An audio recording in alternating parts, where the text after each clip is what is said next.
Bienvenue dans le Financier, votre rendez-vous économique quotidien. Voici les titres. Augmenter la transformation locale et replanter massivement les arbres malades. Le Ghana, le deuxième producteur africain de cacao après la Côte d'Ivoire, élabore un plan de développement du secteur d'une valeur de 600 millions de dollars. Le pionnier du commerce mobile en Afrique, le Kenya, a franchi la barre de 1000 milliards de shillings de transactions selon un rapport de la Communication Authority of Kenya. Et puis en fin d'édition, nous ferons le point sur les marchés boursiers du continent.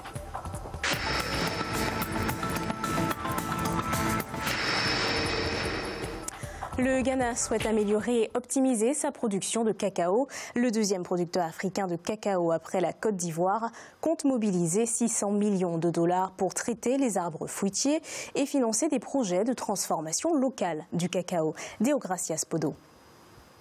L'organisme de réglementation du cacao au Ghana annonce un investissement de 600 millions de dollars pour développer le secteur. Une partie de ce fonds sera allouée au projet de transformation locale du cacao et une autre partie servira à replanter massivement les arbres malades. C'est du moins le défi prioritaire du Ghana qui compte ainsi améliorer et optimiser la production de son secteur cacaoyer. Le projet fait partie des plans visant à augmenter la production de cacao du pays et à lui permettre d'accumuler des stocks en cas de surproduction mondiale. Le Ghana se base parce que leur économie a été diversifiée à un moment à cause de l'intervention de la Banque mondiale là-bas, ce qui fait que le cacao rapporte des devises, mais je ne peux pas dire que le Ghana dépend exclusivement du cacao. C'est la façon dont les États opèrent sur la base de la précaution. Si c'est le secteur qui peut leur apporter plus, je pense que ce n'est pas une mauvaise option, parce qu'à partir du moment où ils ont le contrôle, un peu plus de contrôle sur ce secteur, je pense que c'est indiqué de s'orienter dans cette direction. Le Ghana est actuellement à la recherche de fonds pour financer son secteur du cacao au moment où le conseil d'administration du Cocoa Board vend des titres de créances sur le marché local à des taux d'intérêt allant jusqu'à 20% pour couvrir ses dépenses. En 2017, l'institution avait décidé de ne pas réduire le taux de rémunération des agriculteurs, même si les prix mondiaux des céréales ont chuté de plus d'un tiers. Quand on a un seul produit, s'il y a des soubresauts au niveau du marché international, ces pays sont violemment atteints par ces mouvements au niveau du marché international. Ça dépend quelle est la part du cacao dans leur économie. S'il y a une fluctuation dans ce domaine, et très souvent les pays qui produisent ces matières premières n'ont pas le contrôle total de la détermination du prix. Entre 2016 et 2017, les cours du cacao ont accusé globalement une chute de 40%, une tendance à la baisse qui ne s'est stabilisée qu'en avril 2018. Cette conjoncture a été aggravée par les récoltes records enregistrées par la Côte d'Ivoire et le Ghana, respectivement numéro 1 et numéro 2 mondiaux. Les approvisionnements ont ainsi dépassé la demande de 95 000 tonnes prévue pour la saison 2017-2018.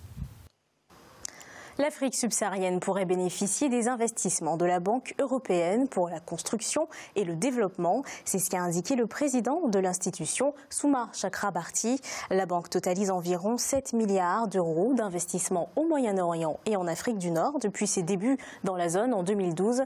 En juin 2013, l'institution a ouvert à Tunis son premier bureau permanent qui a depuis bénéficié de financements globaux de près de 7 milliards d'euros. Sur le continent, la Banque européenne est déjà présente en Égypte, au Maroc et en Tunisie. Essor du commerce mobile au Kenya, c'est ce qu'indique la Communication Authority of Kenya dans un rapport. Ce pays de l'Afrique de l'Est est considéré comme un véritable pionnier du commerce mobile sur le continent africain. En 2017, les transactions mobiles ont franchi la barre de 1000 milliards de shillings. Plusieurs facteurs expliquent cette augmentation. Adidjatou Badawi.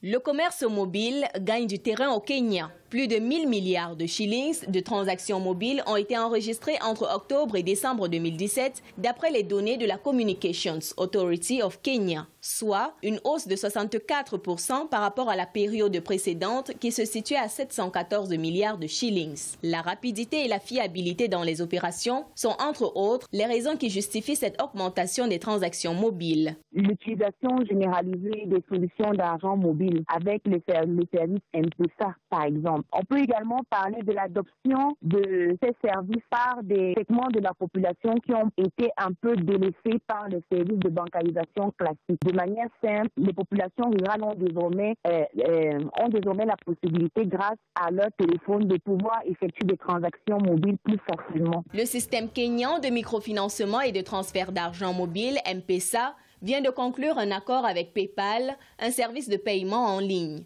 L'objectif de cet accord est de booster le secteur du commerce électronique et de démocratiser les services financiers. Nous sommes ravis d'apporter le portefeuille mobile M-Pesa et les services conjoints PayPal au marché kényan, ce qui rendrait pratique et fiable les transactions mobiles. À travers le retrait et les dépôts d'argent, les Kenyans participent à l'essor de l'économie numérique mondiale. Le rapport de la Communications Authority of Kenya renseigne sur une augmentation du volume des transactions qui contraste avec la baisse du nombre de transactions sur la période d'octobre à décembre 2017, passant ainsi de 352 millions à 308 millions actuellement. Au Kenya, malgré la présence des plateformes comme Airtel Money, Lipa Sasa et Maiduka, le marché des transactions mobiles est partagé en grande partie par M-Pesa de l'opérateur Safaricom et Equatel du groupe bancaire Equity, qui compte respectivement 18 millions d'abonnés et 2 millions d'adhérents. Ce 11 avril au Congo, la commission de surveillance du marché financier de l'Afrique centrale et la commission des marchés financiers du Cameroun ont défini les termes de leur coexistence jusqu'au 30 juin 2019. Ils ont signé une convention de coopération et d'échange d'informations. Cette signature intervient dans le cadre de la fusion prochaine des bourses de Libreville au Gabon et de Douala au Cameroun. Les deux organismes s'accordent pour se transmettre, recevoir ou échanger toutes les informations et la documentation jugées utiles à l'exercice de leurs missions respectives.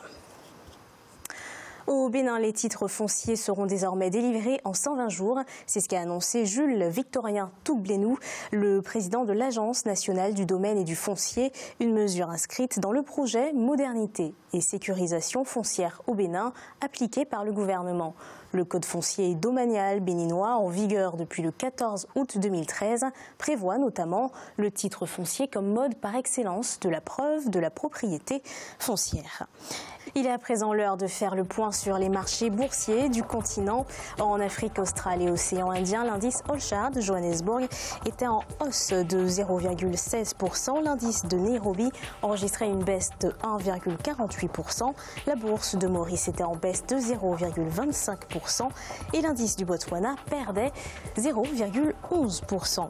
En Afrique de l'Ouest et centrale, l'indice nigérian était en baisse de 0,48%.